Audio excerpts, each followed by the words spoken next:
Scuba goes under the sea. The podcast for the inquisitive diver. Hey there, dive buddies, and welcome to the show. My next guest has spent many a year working on board the luxury vessel True North, venturing into some of the most unexplored tropical locations on Earth. Armed with a multitude of skills and a PhD in coral reef ecology from James Cook University, Andy Lewis is now the Executive Director of the Coral Sea Foundation, and he joins us today from Magnetic Island, Australia. Andy, welcome to the show, Chief. How's lockdown doing in Queensland? Thanks, Matt. Hi to all your listeners. Yeah, we're doing fine. We're just staying at home and relaxing, really, as you do in a lockdown. It can't be too bad a place to sit and relax on a nice little island. Yeah, the beach is down the end of the street and the jungle's at the other end, so we're living the tropical life. Happy days. Do you want to give us a bit of a background on where diving and where your watery world first began? Sure. I came up to North Queensland in 1987 as a fresh-faced 17-year-old to study marine biology at James Cook University. And, of course, the very first thing we did in the very first Easter holidays was to go diving. And we did our open water dive ticket out on the Great Barrier Reef in 1987. And that was myself and a group of guys that I was studying with at James Cook University. So I went through my undergraduate degree. I did a double major in marine biology and organic chemistry at James Cook University. Mm-hmm. I then worked in the chemistry laboratory for a year, analysing samples from coral reefs and testing them for potential pharmaceutical activity. So lots of soft corals and ascidians and sponges, which have a whole host of potential useful drugs in them. And then at the end of that year, I'd saved enough money to put myself through honours. So I did honours in marine biology at James Cook University, studying reproduction in cephalopods, funnily enough, looking at their reproductive output. And I got a first class honours in that degree, and that opened the door for me to jump straight into the PhD program at James Cook University, bypassing the masters. So at that point, I was actually pretty ready to travel overseas and start doing some more diving in a whole lot of different places. But of course, at the end of honours, you don't have any money. And my potential PhD, so I said, look, I'm sick of the academic system and the bureaucracy. I would like to go. And he said, well, you can study for another 3 years, be paid to go diving. And at the end of it, you'll have a PhD and you can go where you want. So I did that. For my PhD, I studied the temporal dynamics of coral reefs. So that means how they change through time. And my study site was out on the mid-shelf Great Barrier Reef, about 85 kilometres northeast of Townsville, out on a reef that's called Walker Reef. And what I was really interested in was how the reef was changing through time. And of course, to study that, you need to regularly dive exactly the same places. So I had 10 beautiful bommies up in the shallow waters of the lagoon of Walker Reef in about 5 metres of water. Each bommie was about 20 metres diameter, surrounded by open sand. There were no other bits of coral in view. So it gave me a very good study system. None of the fish that were on those sites would leave the site as I was doing the surveys. So I was able to get very, very tight estimates of fish abundance and coral cover. We videoed the whole site. And, of course, I was out there virtually every month for 3.5 years. We did about 1,000 hours of diving in that project, and it was about 225 individual trips I had an 18-foot shark cap, and we used to go out from the Orpheus Island Research Station, dive on Walker Reef, and then come back in at the end of the day. So 225 trips, 1,000 hours of diving. And halfway through the study, we actually busted up the coral on half of the study sites, and we left the other half as controls, because what I was really interested in was how the reef recovers from disturbance, given that even then we knew that crown of thorns outbreaks were active. Cyclones had been damaging the Great Barrier Reef forever. And it's one of the interesting aspects of the ecology of the system is the fact that it very rarely ever reaches full ecological equilibrium. Well before that point, it gets hit by another disturbance and it starts the recovery process again. So that's what I looked at for my PhD, and that was great. And then when I finished that, I was indeed ready to leave academia, and so I went out into private industry. I thought, okay, I'll give myself 3 years to make a living as a consultant. If I can't do that, then I'll go back and look for a postdoc or some other position at the university. And my original thought, obviously, was that I would move into impact assessment and monitoring, given that that was a lot of what my PhD work had been on. But it just so happened in the last year of my PhD, I started doing some consultancy work, essentially taking groups of university students out to the reef and doing field education programs for them. So explaining the reef with lectures every day, but also getting them in the water, getting them collecting data, doing field work. And I suddenly realized that was a really worthwhile thing to be doing. I was a little bit disillusioned at the end of that academic process when you put in all this work, risk your life over 3.5 years, and the work sort of disappears into the academic system, and you get a few reprint paper requests and a few people slap you on the back and half as many people argue with you.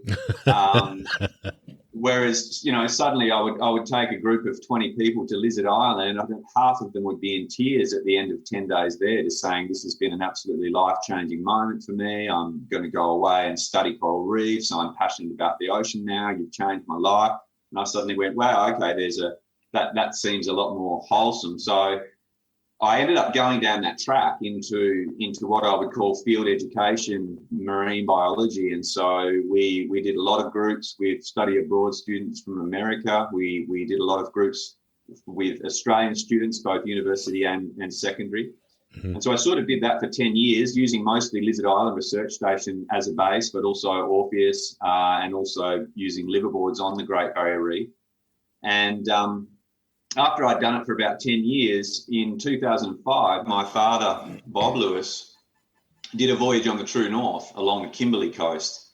And he had a fantastic time, but he came back to me and said, Andy, there's no marine biologist on the boat. And he said, you really should talk to the owner, Craig Howson, and offer your services. And, they're going to go to some amazing places. They're going to go to the Rolly Shoals and Papua New Guinea. So I did that. So in 2005, I met Craig Howson, and he said, yeah, come out to the Rolly Shoals next year. We'll give you a tryout. So in 2006, I went out to the Rollies and saw that for the first time out off Broome. And he enjoyed what I brought to their show, and I enjoyed working with them. And so he said, okay, come to Papua New Guinea later in the year. So 2006 in December, I went to PNG for the first time. And that was a start of an association that I've kept up every single year, other than last year during the lockdown, unfortunately. Yeah. And so eventually, after I spent 13 years with North Star Cruises, and eventually was managing most of their onboard marine science and sort of delivering the science aspect of their ecotourism program. So that gave me a fantastic overview, obviously, of the whole region up to our north, because the vessel would go up to Indonesia in October. We would do Komodo and Flores and Roti. We would do the Banda Sea. All these great iconic dive destinations like Takabonerate and Wakatobi and Raja Ampat, Missul, a lot of these places that some of your listeners either would know of or perhaps have been to themselves. Cendrawasih Bay, and then in early November we would take the vessel right across the top of New Guinea into the waters of Papua New Guinea. And so again, we did the whole of the Bismarck Sea. Pretty well anywhere it was possible to take that boat, we went, and because that was Craig Howson's vision to use it as a tool, not a jewel, to get out there and do some exploring. So by 2017, when I finished with those guys, or even before then, I realised a couple of things really jumped out at me about that area. Firstly, it still had some of the most incredible coral reefs in the world. The biodiversity was just absolutely off the chain. And yes, large parts of it had been overfished, especially up the Indonesian end, but a lot of the Papua New Guinea and Solomon Islands end, if you were away from where too many people were, there was still good numbers of big fish, of sharks, of marine animals.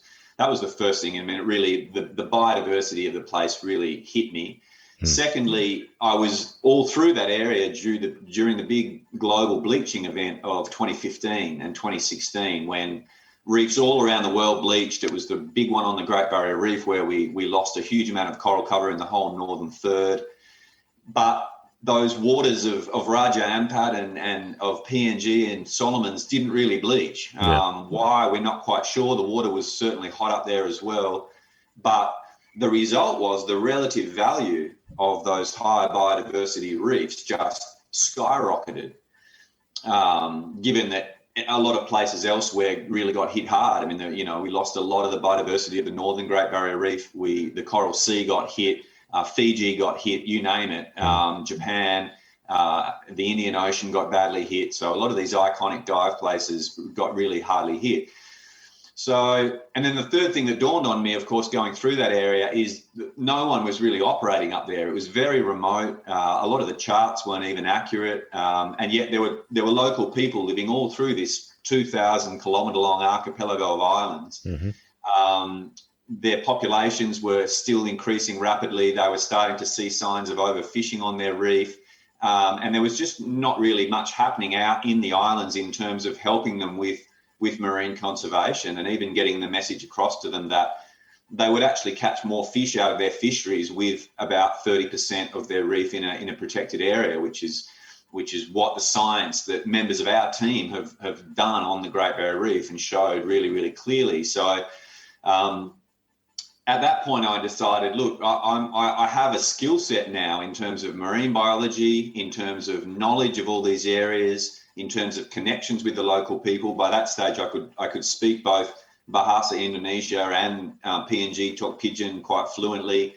I was the guy that was being sent into the village to meet with the landowners and talk to them about vessel access, and I would always be talking to them about their reefs and so forth. And I just suddenly thought, wow, there's really a need for a conservation organisation that's strongly backed by science, and it's strongly backed by people with expedition capability and vessel navigation capability in these areas, because the two go absolutely hand in hand. You can't go out there and either do diving or do science if you can't get out there in a vessel. So you have to have a vessel, and you have to know how to operate it in these really remote parts of the world. And it's a totally different ballgame doing vessel operations up there as it is in a developed country.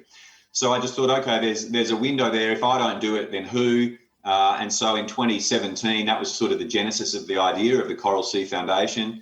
And we kicked it off. We kicked it off with about, donations of probably about $8,000, very, very shoestring budget. And, one of the first things we did was train some Indigenous women up in Papua New Guinea that were very, very keen on getting involved in diving and marine conservation. We'd actually come across a woman like that in 2012. She was from one of our partner villages, and she'd expressed a really strong interest in studying marine biology and trying to preserve her reefs. And I thought, wow, that's worth supporting. So in 2017 and 2016, she'd actually been down to Townsville to Magnetic Island. We'd put her through her dive master, and then we'd sent her back home. And in local language, she had spoken to the landowners in her area, which was at the end of Ferguson Island in the Milne Bay province. It had some of the best reef I'd seen anywhere in all those travels I'd done on True North. And it was a place we'd gone back to on True North every single year since I found it in 2006, because the reef was just so good.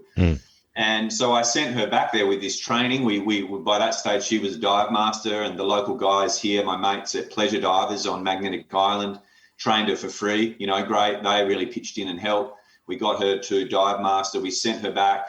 And in local language, she was able to talk to all these landowner groups along that area and explain to them the science, the benefits of marine reserves, the fact that they would catch more fish, they would preserve their own resources, and they would also have a resource that would attract eco-tourists back to their area. And, they really listened to her. That's the big difference that you've got there. Sorry to interject, but I was doing similar stuff when I was based in Tufi in Papua New Guinea. And communicating in English has maybe a 20% hit rate. But as soon as you've got a guy there or a lady there that can speak Pidgin and do it fluently and speak with passion, you've got 100% attention from anybody that's in that vicinity. Absolutely, mate. I mean, there's right ways and wrong ways to try and go about engaging the local people in Melanesia and trying to help them manage their marine resources. And many people have just come in there blind, stumbled around, not had appreciation of the culture, the incredibly complex culture of PNG, not done their anthropology properly before they've come in and tried to do their conservation science. And there's a long list of failed marine reserve projects in that part of the world for exactly those reasons. Yeah. So in any way, there'd been success with that first woman, Laurie, and so one of the first things I did when we had a little bit of money, when we had our first $8,000, is I sent another couple of women out to do their training in the Louisiades. And at that point, the local people from Laurie's area said to me, okay, we'd love to do this marine reserve thing, and we know Dr. Andy for having seen him come here on the True North, but we really want him to come back, as representing the Coral Sea Foundation and show that he's serious about helping us. So at that point, I was like, okay, wow, with $8,000 in the bank, how do you put an expedition together into the Milne Bay province of Papua New Guinea? I certainly wasn't going to be on a 50-meter expedition vessel with a helicopter on the back deck. Yeah. And so I just did it island style. I flew up to Moresby and then into Alatoa. I had 2 Nelly bins full of gear. We chartered a 23-foot longboat with a 40-horsepower outboard out of Alatoa. We'd done our fuel calculations and we estimated we're going to need 400 litres to do the whole job. So we had a drum and a whole lot of other containers on the boat. At the last minute, the Malaysian sea cucumber mafia came and almost, took the boat out from underneath me. So there was a few little tense moments there as I was putting the boat owner in contact with these guys that wanted to take it for the sea cucumber season. In the end, we got the go-ahead and we went out there 150 Ks in a longboat. It took us 5 hours to get out to Ferguson Island. But it was absolutely stunning, and it was amazing to see. It was a trip, obviously, that I'd done numerous times on True North, but we'd always done it in the dark, just running on the plotter and the radar. And it's an incredible coastline. And so I spent 10 days with the people out there, and they were, really happy that I'd come, and we had a really good chance to talk about it all. And out of that came the formation of the Nua Marine Reserve Network, which was a fantastic achievement by the local people. It's 7 different landowner groups along the Sanaroa Channel, all committed reef to this network. And Laurie and the team in the community have really been working super hard to manage it and spread the awareness and put up the signs showing where the reserve areas are. And, and we've been funding them and getting that medical aid and other things that they desperately need, water tanks into those villages so that they actually see that there is some benefit from taking part in this process. Had they seen any kind of outside influences coming in from the commercial aspect? Like you mentioned the sea cucumbers, as the Western world approached that area yet? And the commercial fishing? Every now and then, yes, there would be some commercial boats in the distance, but to be honest, no, we didn't see many commercial boats through there. The sea cucumbers fishery is all basically the local people fishing them out of their dinghies. But of course, it's the Asian buyers that are buying both the sea cucumber, and of course, the flip side was they were buying shark fin illegally. Yeah. So the two were going hand in hand. I'm really interested to hear how the ladies that are doing this fabulous work are getting the message across to the local community about the importance of the sharks in the waters and trying to prevent that shark finning. Yeah, look, we don't really have to push the message too hard, Matt. This has been the interesting thing. I think people think that we have to go up there and try and sell this idea of marine conservation to these people. In actual fact, the opposite is the case. We've got far more communities out there now with their hands up for help with their marine conservation work than we can deal with, even with quite a big team of people in Alatoa and Milne Bay now. They can all see that the fish stocks are going down. Sharks don't reproduce very quickly. It's hard to see sharks in Papua New Guinea now. Any of them that spend any time in the water can see that the shark population has really crashed up there. Yeah. That's easy to see. As has the population of giant clams. And if you're anywhere near a major village where there's people, then you don't really see many fish bigger than 30 centimetres on the reef. Yeah. So, they're in there every day. They can see that. They just don't quite know what to do about it. Yeah. So, getting the message across, and that's where the women come in, because firstly they can speak local language. Secondly, all of the reefs up in Melanesia are owned by somebody. So the very first job you have when you come into an area is to understand, these deep layers of cultural ownership and connection, and whether there's been any fighting or resource wars over the different reefs that you're talking about. And the best way to get that information is to send Indigenous women into the village to talk to the other people there and get that information. They can get that information much more quickly and much more clearly than a white man can coming in from the outside and trying to bumble his way through Pidgin. Definitely. I mean, some of these places, they don't even speak Pidgin very well. You have to talk to them in local language. So that's where the role of the women is really important. But I mean, most of the women in our program, or a lot of them, are university trained, and that's what we realised, with setting up this Sea Women in Melanesia program, was there was this huge human resource especially in Port Moresby, of these young people passionate about conservation, going through the university system in PNG, studying biology, studying marine science, studying environmental science. 75% of them were women. Yeah. And a lot of those women were from coastal areas, and they were landowners. Their families and their clans had land ownership rights over these reefs. So for me, it was an absolute no-brainer. I mean, people sort of jump up and down and go, oh, wow, it's such an innovative program that you've started to empower these women to take a lead role in this conservation. And I just sort of think, no, it's actually not. It's really absolutely a no-brainer if you've spent any time there. Because you see straight away that it's usually the young women, and even the women in the community that are responsible for feeding the family and doing the garden and catching the fish. They're thinking about their resources all the time. I mean, you have to be. That's your supermarket in PNG. If the garden's not functioning and the reef's not got fish, you're in deep trouble.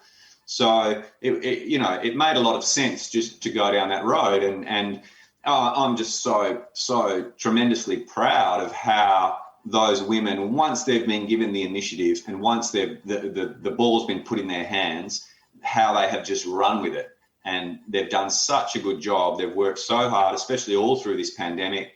Our field operations have been continuing right through all of our areas of operation, and that is, out of Kimbe, in the Bismarck Sea. Our Kimbe team, Naomi Longa, and her people there have done expeditions all in Kimbe Bay and all as far out as Manus, right up to the western end of Manus, just a degree south of the equator. Getting incredible survey imagery and really getting some of the only information that's currently out there about the state of those reefs, whether they're showing any bleaching damage, what fish are in the water. So, they've been doing a fantastic job, and that's, as we've grown the foundation, that's really been my major objective, is to make sure that our teams of people that are up there in Melanesia are properly resourced, that they have the dive gear that they need, they have the survey gear that they need, which the big one that we've realised now, if you put a high quality underwater digital camera that has GPS capability built into it, if you put that in the hands of an Indigenous person, a trained Indigenous woman, you show her how to use it, even remotely, just mentor them from here. Yeah. They can go out now and use that system, given the method that we've taught them, with very light amount of training, to send back an incredible amount of very detailed information. I mean, you think of a high resolution photograph of the reef in front of a marine scientist, we can pull all sorts of information out of that one picture. Coral species, the growth forms, the heterogeneity of the reef surface, whether there's any damage of any sort, all of that can come out of one properly collected high resolution image. And if it's got a GPS tag in it, then we know exactly where it's from, down to about 5 or 6 or 10 meters. And that's a game changer, because in order to monitor coral reefs and how they're going, you have to regularly look at them through time. And if you don't look at the same place, you get a different answer. I mean, You've seen yourself, and any of your listeners that have dived a lot will know that one of the features of coral reefs is their extreme spatial variability. Dive sites can vary enormously in coral cover, just tens of meters or hundreds of meters apart, let alone whole reefs separated by kilometers or tens of kilometers or thousands of kilometers. So, having that capability now in the hands of these women has been a real game changer. And in fact, it's the same technology that we're rolling out with our citizen science programs on the Great Barrier Reef, which is where I've just been last week up on Lizard Island running a program up there. And we were using exactly the same technology provided by Olympus Australia. So, I mean, I'm giving a shout out to those guys. Well, I was going to say, it's the TG6. It's got to be the TG6. Winner. Yeah. Yeah. And most people probably aren't even using the GPS function on it because they're using it underwater. And, part of learning to use the system was learning how long you had to hold it in the air to get it fixed, and then how many seconds you've got underwater to shoot your imagery before the system goes, okay, I can't see the GPS anymore, and then it doesn't log the lat long in the image. Yeah. So, we worked out we've got about 8 seconds. So in that time we can take 2 photos and then we get it back up on our head, swim forward another 5 meters and repeat the process. So you've actually got to take the photo, raise it in the air, hold it for a bit, and then move and do the same again. What we worked out was the easiest way to do it as we were swimming along was just put the thing on top of our head. Yeah. And you could look down and see where you were going. And then as soon as you got to the point where you wanted to take the photo, you put it underwater. We take one photo and about 2 meters above the reef, say. Yeah. So you take one photo looking forward and down so that you could see the surface of the reef and the shape of it. Mm. And then you would just swim forward about 3 or 4 fin kicks. And then the next photo is the critical one because it has to point straight down, or it has to be perpendicular to the reef surface. Really, the game-changing technology that we've brought to bear in monitoring both in Melanesia and on the Great Barrier Reef is using these geotagging cameras. So, I mean, we've been very lucky that Olympus Australia has supported us with the supply of those systems, and that camera has a GPS built into it, which means that any image that it collects, whether it's up in Papua New Guinea in the hands of an Indigenous woman or it's here in Australia in the hands of a marine scientist, it means that image is geotagged, so we know exactly where and when it was taken, and it returns an incredible amount of information, a lot of detail of the surface of the coral reef. And so in front of a marine scientist with lots of experience, we can look at that and we can tell a whole lot about the types of corals that are in there, their growth form. We can look at whether they've been damaged or not. By the composition of the image, we can get an idea of the history of that reef and so forth. So that camera technology has really been important, both on the Great Barrier Reef, where, for example, we've just been using it up at Lizard Island last week with the citizen science expedition to map some of our long-term research sites up there.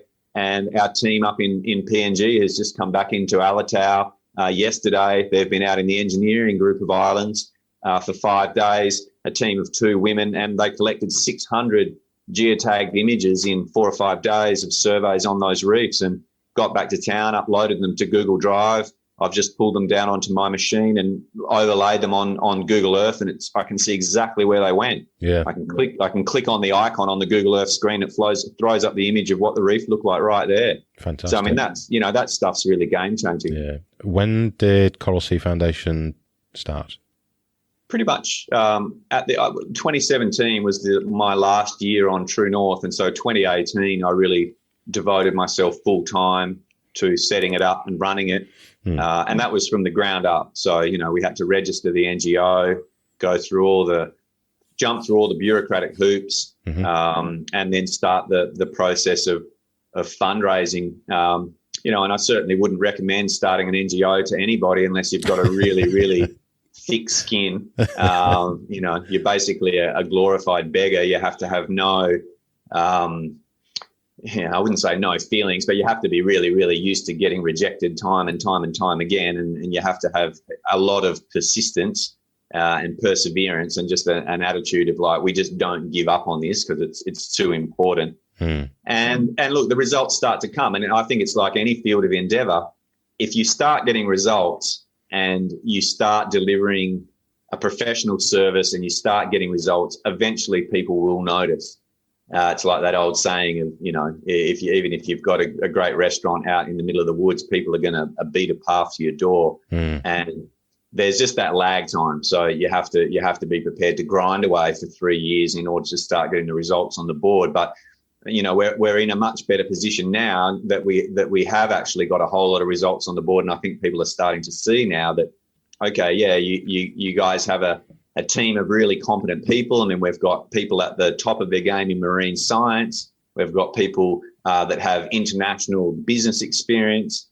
We've got former special forces operators. We've got multi-hull sailors. We've got, Master 4, Master 3 mariners, people with experience in humanitarian aid delivery in Africa and all across Melanesia. So, I mean, we've got a really great team of people. And, of course, when you bring all that human resource power to bear, you start getting really good results. So I'm sort of really happy with how it's going now. And I feel like we're, in a small way making a difference, but the organisation's growing strongly. It has never slowed down in its growth at any stage since I started it. We're very lucky to have some very good partners, some very consistent partners that have supported us through that journey, that understand the vision and what we're trying to do.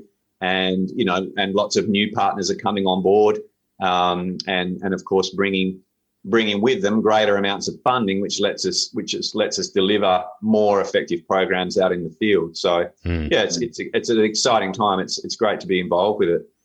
Well, it certainly looks impressive. I'm just loving to look through all the support that you do have so far.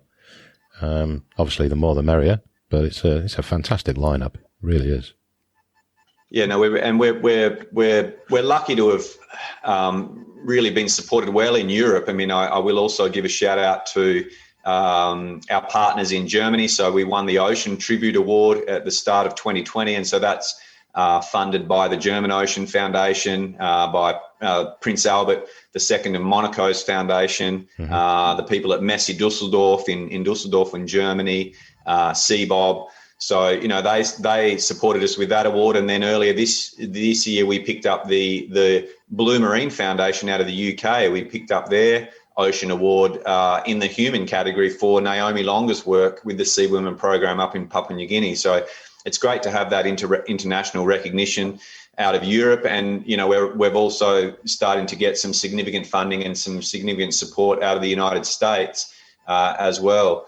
So it's great. It's great to build these international networks of people and organisations that share the vision and share, I guess, a passion for coming up with new and innovative ways of doing this marine conservation work, because we have to be moving that fast now. We're really quickly running out of time on this stuff. We don't have time for a go slow approach. We need to be thinking outside the box, coming up with innovative stuff and working quickly, because we're pressed for time on the climate stuff now.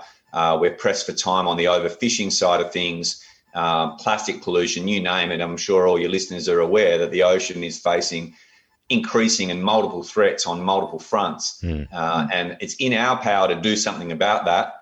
But it's not going to happen if we all sit on our bums and do nothing. And it's not going to happen even if we do get engaged and we try and do it the same old way as we've tried before.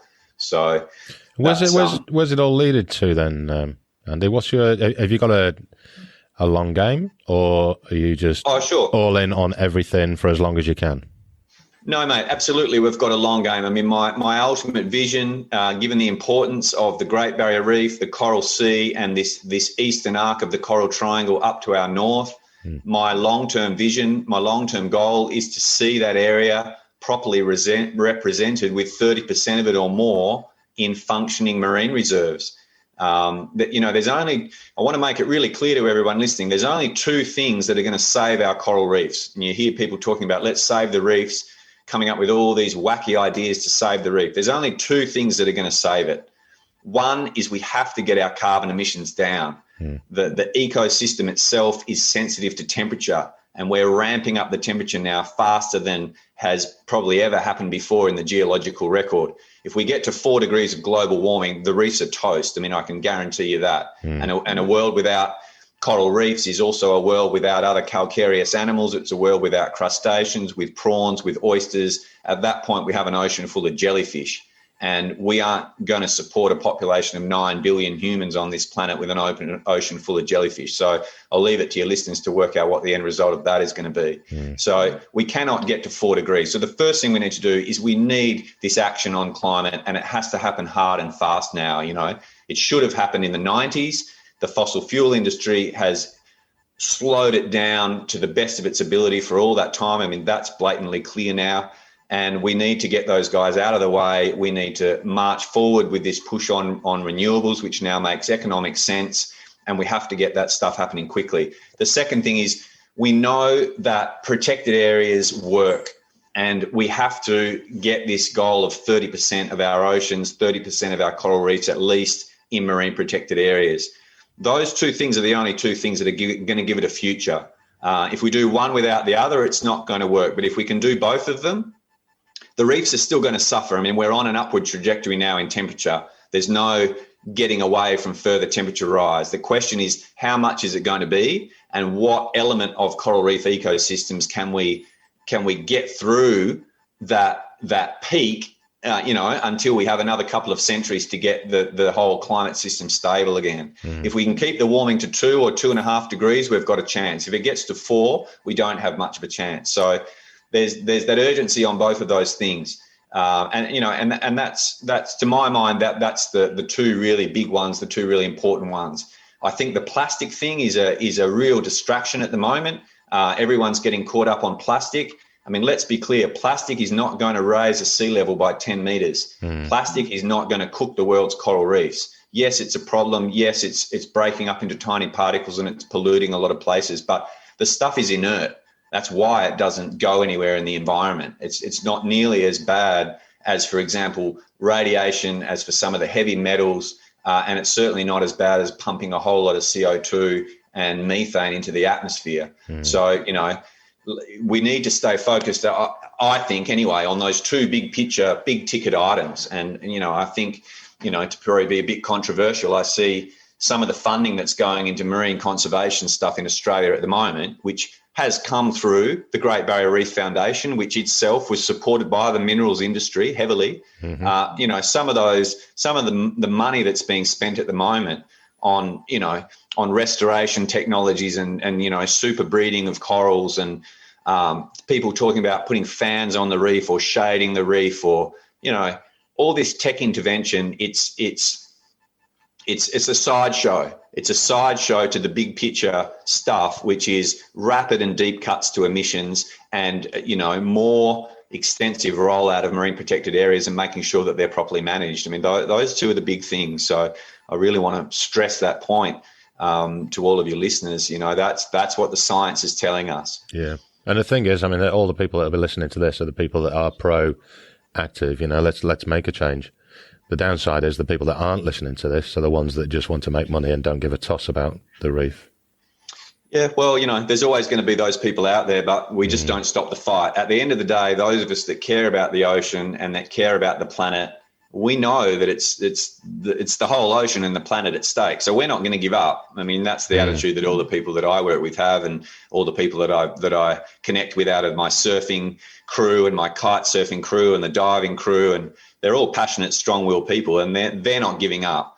I think the flip side, the other half, they're just like money, and money's not nearly quite so spiritually fulfilling as a passion to save the environment. So I think that thing's going to be in our favour. At the end of the day, I think more people are going to give a toss than don't give a toss. But it's an exciting time to be alive. It's what we do it literally is what we do in the next couple of decades that decides the trajectory of the human race and our civilization for the next probably millennia or more. There's a lot on the table, and we need to be going hard. I mean, that's the way I see it. I'm 52 now. I'm going as hard now as I've ever worked in my life, and because I see the urgency, and with that 30 years of marine experience, I see that I can actually deliver change now and help other people to understand the reef and really help them push for the change that we need. Yeah.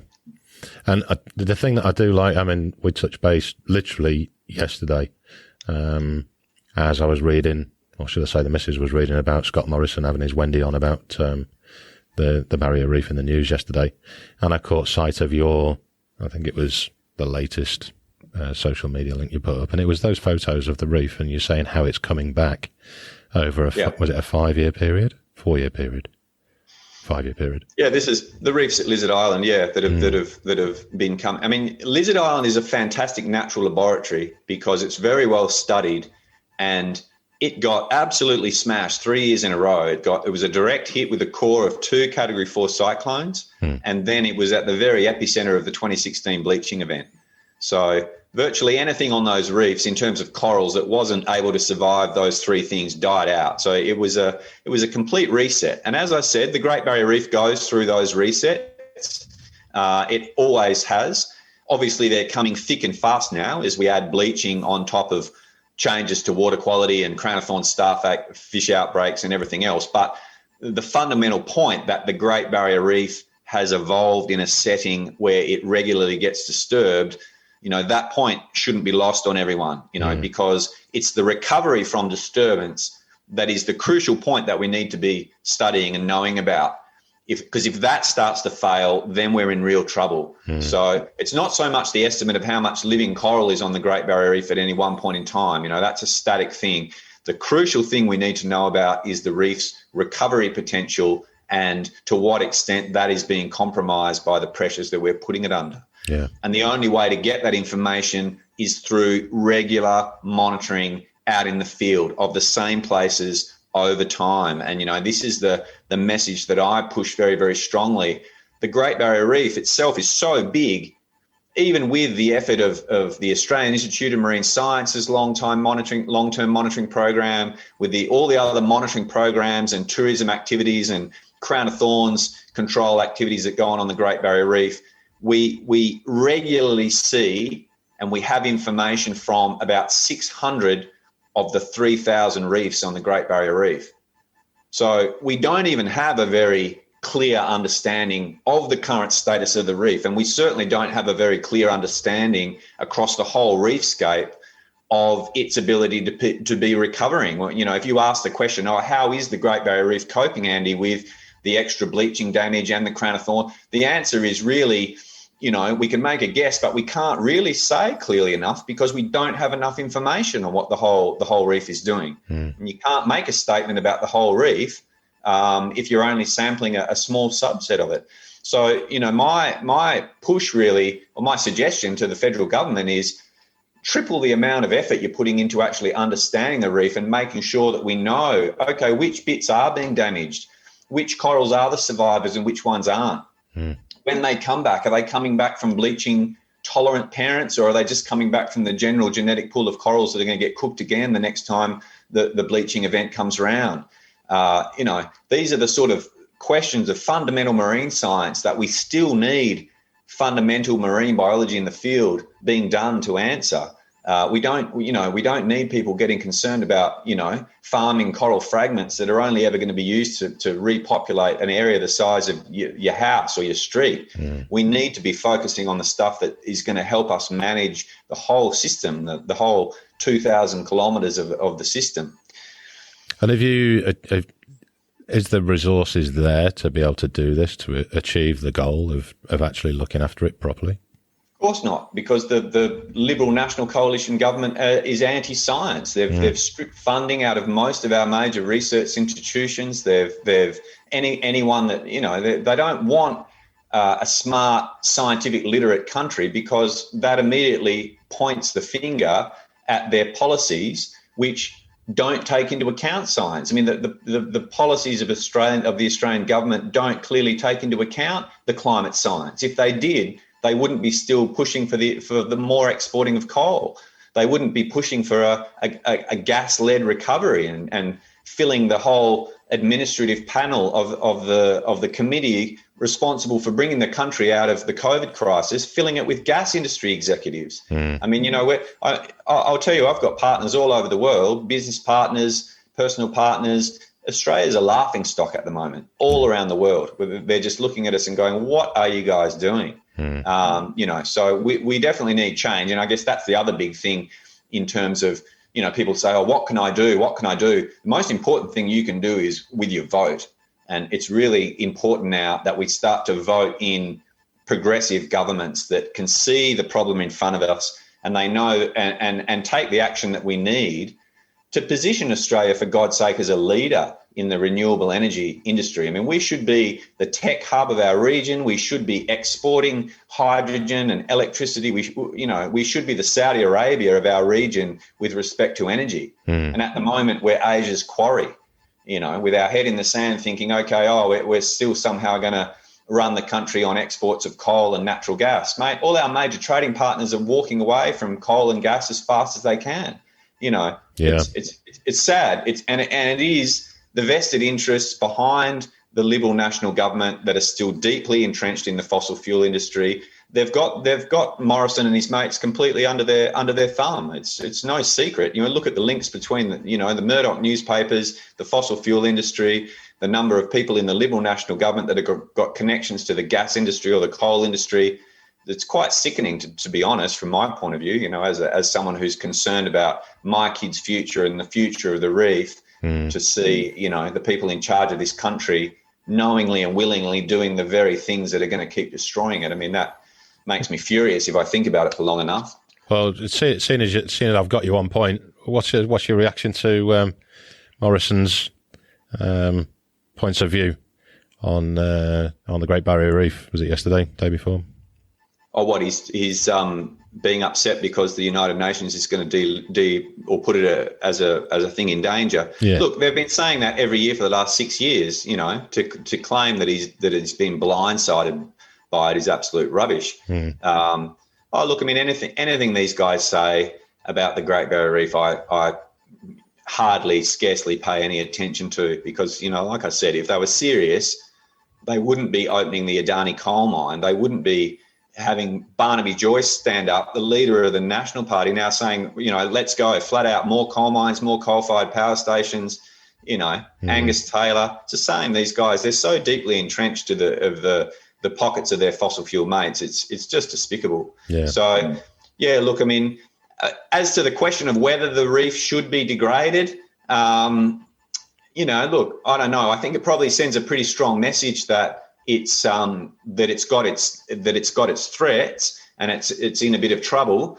The point I make to everyone is, right now there's still massive amounts of the Great Barrier Reef that are in good condition, and as far as I can see, the recovery capability of the reef, certainly in the places that I'm looking, is still there. Whether it's still coming back now as fast as it used to after damage, say, in the 80s or in the 1930s or in the 1700s, we can't really say because we don't have data back that far. But certainly what I've seen at somewhere like Lizard Island, and this is why I say Lizard Island is so important, because it's a well-studied reef. It got completely annihilated in terms of its coral cover. I mean, literally there was almost no adult branching corals within a 100-kilometre radius of Lizard Island. They all got bleached, all got smashed by the cyclone. So, I mean, there was people very high up in academia in Queensland saying that area of the reef is never going to be the same again. It's never going to recover. It's going to turn into an algal-dominated pavement. So what it gives us, though, is an incredible natural laboratory to follow the recovery process of the reef, because we know the whole of the island got smashed. It wasn't just one bit, a Crown of Thorns outbreak, there's always a few bits that get left, or a cyclone, there's always bits that were protected that got left. I mean, the whole of Lizard got annihilated. So what it gives us is a very, very good opportunity to study the recovery process. And it is complex. This is the point that I keep trying to make to people, this fundamental marine science of how these reefs recover from disturbance still needs to be done. We still don't fully understand the complexities of that process. I mean, just to give you an example, at Lizard Island, even in 2016, in June 2016, 3 months after the bleaching event, we were already seeing juvenile corals at a couple of sites in Watson's Bay on the leeward side of the island. I jumped in there, and of course I was devastated by what I saw. But as I was swimming around, I was like, oh, hang on, there's actually some baby branching corals already on the reef here. Mm-hmm. And they were in a couple of different size classes. So there was some the size of a 5-cent piece, which probably had come from the spawning in the November before. Yeah. There was some the size of an apple, which means they were a year older again. And there were a few that were the size of, say, a rock melon. which means they were from 2 years before. So even at that time, there were baby corals on that reef that had survived at least one cyclone and the major bleaching event. So, I mean, that to me was interesting. But I looked at other places around Lizard Island and there were none. So I was like, okay, wow, straight away there's an interesting pattern. Some have survived in some parts and others haven't survived in other places. Yep. And so then as we kept going back year and year and watching where the baby corals come back, it was very, very interesting patterns. I mean, they come back into very specific zones. You can go to the reef crest, for example, and it took a while to get going. I mean, the reef crest at Lizard didn't start to really get appreciable coral settlement for about 12 or 18 months. And then suddenly, boom, it got blanket recruitment of juvenile branching corals, but in this very distinct band, below 6 meters, there was none. Yeah. And as you went across the reef flat, 50 meters in from the reef crest, there was none. But in this band along the reef crest, we were getting 30 or 40 per square metre. And so that's what we're seeing now with, if people jump on our social media and have a look at some of the posts that came out of the last trip to Lizard Island, you'll see North Point, the very northernmost point of Lizard Island. It's a place we've been monitoring since 2005.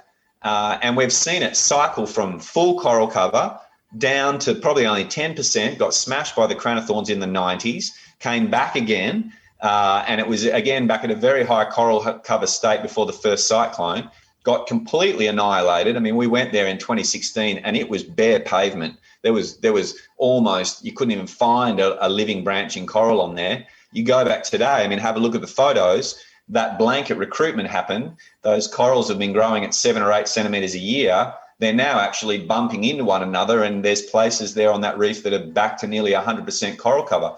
So yet it hasn't happened like that around the whole island. And so it's these subtleties that we try and convey to people and convey to the general public. And I think that's part of our role as an organisation.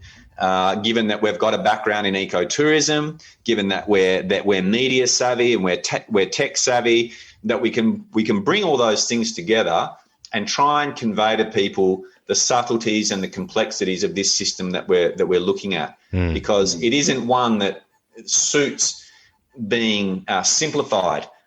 People talk about the reef as if it's like your grandmother or a dog. Like, what's the health of the reef? Is the reef dying? Is it dead? Is it okay?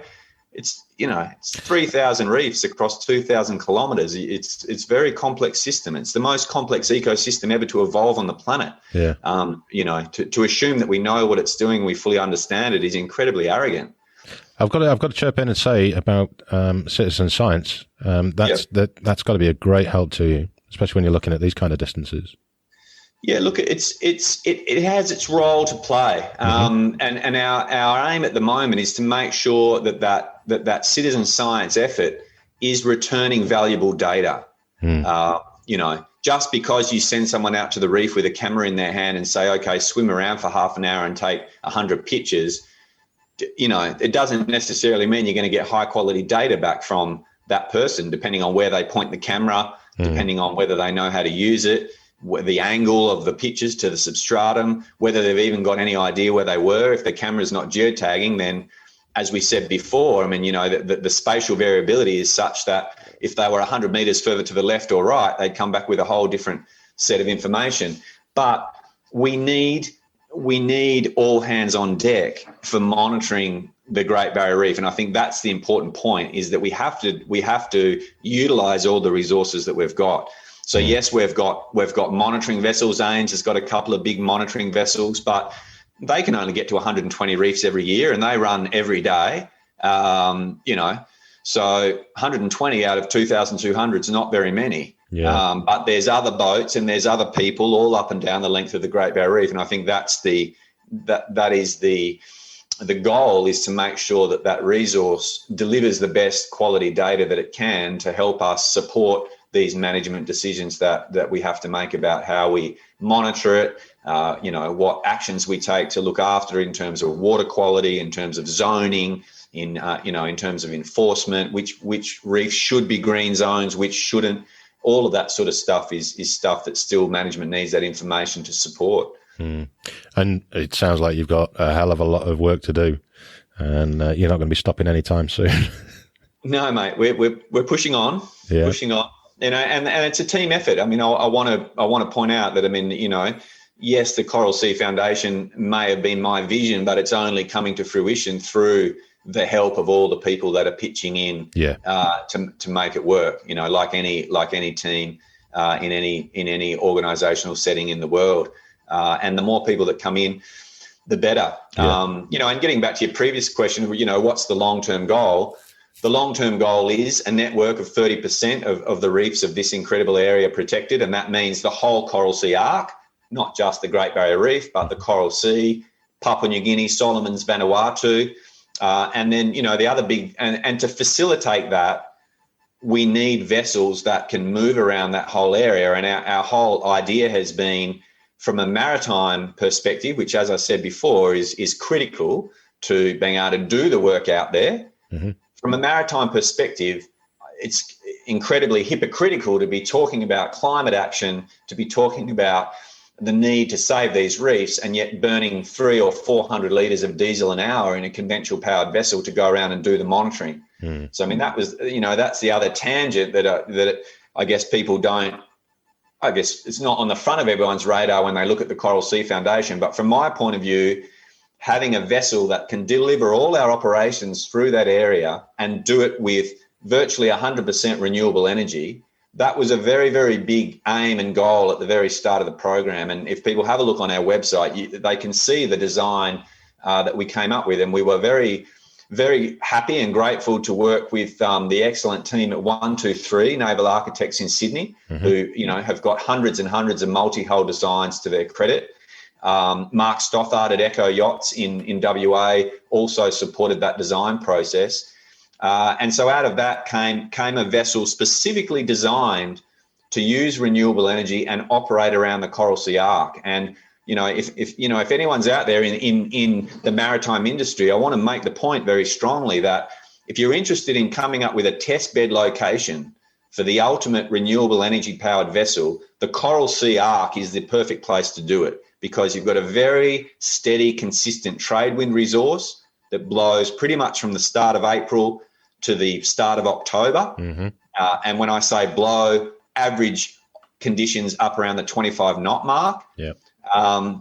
So there's a huge wind power resource. It's also got solar. And then the other big thing, of course, that it's got, after the Second World War, the whole of Melanesia was planted out with coconut plantations, and coconuts produce coconut oil, which is the best biodiesel substrate of any plant material that you can find. So as well as having great wind and sunshine, it's also got this amazing biofuel resource. So we build all that stuff into the design of that vessel, which is a 42-metre, 140-foot multi-hull. Mm-hmm. It looks pretty sexy. It's designed to sail at 15 knots. It's designed to have 16 passengers and 10 crew on board. And the idea is it can do most of its operations using renewable energy. It's the power system was backwards compatible. So there's gensets running on biofuel that are then turning electric engines. There's batteries so that it can regenerate power when it's underway. And, our bigger picture model is to have our local communities up there that we're supporting producing the coconut oil for us, so that when we come around with the vessel, they have a sustainable biofuel industry that they can draw on. Mm-hmm. And when we come around, we have a fuel and we turn that into biodiesel on the ship. So, are you also going to have the capability for taking guests on board to, you can pull some money in from taking them on board and fund your journeys and your research? Absolutely, mate. I mean, that was part of the experience that we gained through working on True North is understanding what it takes to be comfortable out at sea doing marine operations. It doesn't matter whether you're doing luxury ecotourism or you're out there counting fish or you're delivering aid or whatever you're doing. There's a few crucial things that you need to have to be comfortable on a vessel out there, So the vessel has to have dedicated places for people to have their dive equipment. It has to have camera tables in every room. It's great to have en suites in every room. No one wants to be sharing the shower and the toilet with 10 other people. It's good to be able to have your own private space. So we built all of that into it. The vessel is designed with a full multifunctional capability. It can deliver high-level ecotourism if that's what it needs to do. It can deliver marine science, and it can also deliver humanitarian aid and help support these biofuel projects. So that's in our big picture vision. You know, that was a $35 million new build. So that's where we're working towards. I mean, that's what we hope there's people out there that see that vision and go, okay, yeah, this is something that will be worthwhile supporting these guys with and investing in, because it ticks a lot of boxes. It ticks a marine science box, it ticks a conservation box, and it allows partners to be at the cutting edge of renewable energy innovation and tech in commercially operating vessels, not just little boats flitting around the edges, but this is a serious vessel designed to sail fast over really rough water and do it comfortably. Yeah, we want this thing to go from Cairns to the Jomard Passage in 48 hours. That's the idea. Well, let me know when you're sailing. I'll sneak on board. We've had a few people say that. They'll say, I'll pay to come on board just to sail the damn thing from Australia to the Louisiades in 35 knots of wind. And I was like, mate, it's going to be fun. We're all sailors. I mean, most of us in the Coral Sea Foundation all come from a surfing or kite surfing and multi-hull sailing background. So, we're not, when we think about boats, we want them to look good. We want them to be sexy. We want them to go fast. And we want them to be fun to operate. That's important. That certainly looks like it's going to be a lot of fun. Andy, I think we're going to have to wrap it up. And I can only say thank you very much for coming on the show at such short notice. And the work you're doing and the work that the team are doing is just absolutely fantastic. So I would love you to come back on the show at a later date and just give us an update on what's happening within your environment. No problem, Matt. I mean, it's been great to have a chat. Thanks, everybody, for listening. Check us out, coralseafoundation.net. We're on Instagram, we're on Facebook, we're on LinkedIn, we're on Twitter. And, stay in touch. I mean, we make sure that content's coming out pretty regularly. We understand that having that mobile phone in everybody's hand that they're looking at a couple of hours a day is an incredible tool to raise awareness, which is one of the main things in our mission statement, is to getting across to people how important and how valuable these reef systems are. So keep track of what we're doing, and drop us a line if you'd like to be involved. Definitely. And we'll hook you up with the Scuba Goat network as well on the new website that's coming out, and within Facebook, all that kind of thing, and get a full-on loop going so people can get you in any which way possible. Sounds great. Thanks, Happy days. Andy, thanks again. Cheers. Bye, everybody. This is Scuba Goat Under the Sea, the podcast for the inquisitive diver.